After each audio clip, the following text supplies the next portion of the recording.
উনি একটা কলেজের প্রিন্সিপাল ছিল। তা আমার ওই বন্ধুকে বললাম কি যে দোস্ত একটা কাজ করা লাগবে কি, তা আমার একটা ছাত্র আছে খুব ভালো ছাত্র, ওর টাকা খাওয়ার ব্যবস্থা করতে হবে আর ওই আপনার ওই কলেজে অ্যাডমিশন করাতে হবে। হ্যাঁ, সেভাবে উনি অ্যাডমিশনও করালো।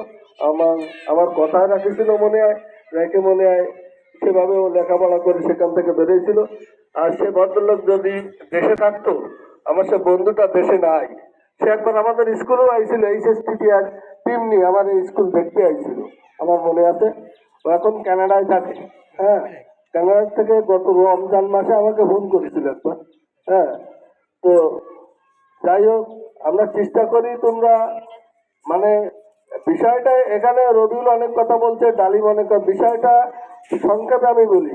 মানে মানুষের ভান্ডার হচ্ছে সীমিত।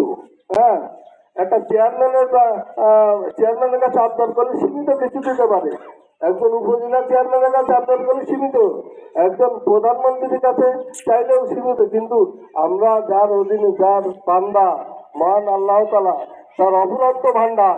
হ্যাঁ, সেই ভান্ডারে যে যেমন কষ্ট করবা, যে যেমন চেষ্টা করবা, তার ফল আল্লাহ তাআলা তাকে তেমন, কারণ তার ভান্ডারে কোনো কার্পণ্য তিনি করেন না।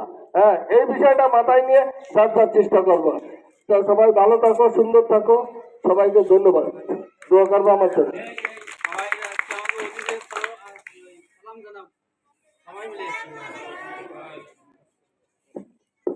আবার পরবর্তীতে আসার জন্য আবার এই যে ছেলেরা আমন্ত্রণ দিয়ে দাও যে আবার সময় পেলে সুযোগ পেলে অবশ্যই আমাদের এখানে আসবেন আপনারা।